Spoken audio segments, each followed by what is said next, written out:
येत्या गुढीपाडवा मेळाव्यामधून मनसे अध्यक्ष राज ठाकरे हे कार्यकर्त्यांना कोणता अजेंडा देणार याची सर्वांनाच उत्सुकता आहे।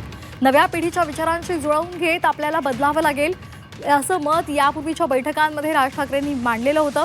त्यामुळे गुढीपाडव्याच्या मेळाव्यामधून पक्षाच्या वाटचालीमधील बदलांवर राज ठाकरे बोलण्याची शक्यता आहे।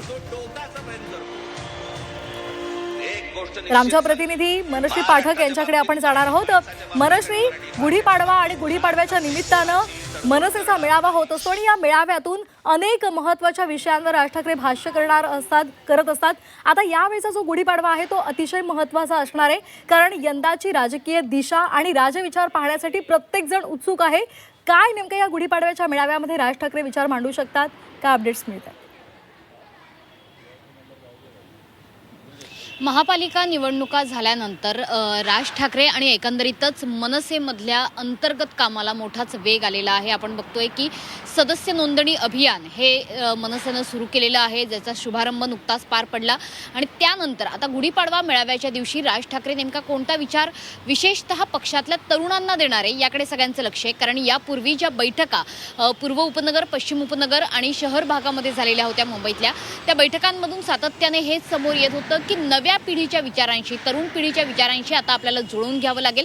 त्यानुसार पक्षाची ध्येय धोरणं आणि इथून पुढची वाटचाल, इथून पुढचे कार्यक्रम हे ठरवावे लागतील, जेणेकरून नवीन पिढीला आपण अधिकाधिक आकर्षित करू शकू। इतकंच नाही तर निवडणूक हाच अजेंडा इथून पुढे मनसेचा राहणार आहे। कारण महापालिका निवडणुकीत विशेषतः मुंबईमध्ये ज्या पद्धतीने मनसेनं कामगिरी केलेली आहे, तिथून पुढे आता कामगिरी झाली पाहिजे, हाच अजेंडा, हेच एक निश्चित ध्येय असणार आहे।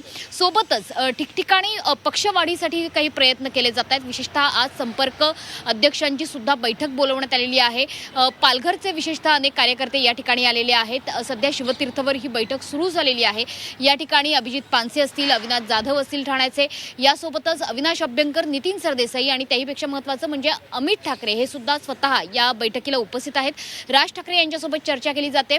गुढीपाडवा मेळाव्याचं नियोजन हे आता झालेलं आहे, त्याचा टीजर सुद्धा आपल्या सगळ्यांसमोर आलेला आहे।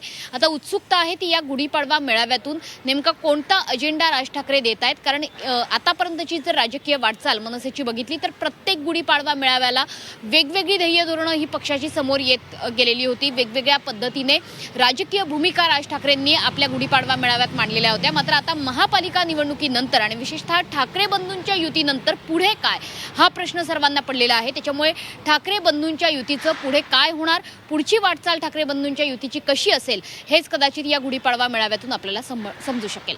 अगदी उज्ज्वल महाराष्ट्र घडवायचा आहे आणि त्यासाठी नव्या पिढीला काय राजमंत्र दिला जातो हे पाहणं महत्त्वाचं ठरणार आहे। धन्यवाद मनश्री, दिलेल्या सविस्तर माहितीसाठी।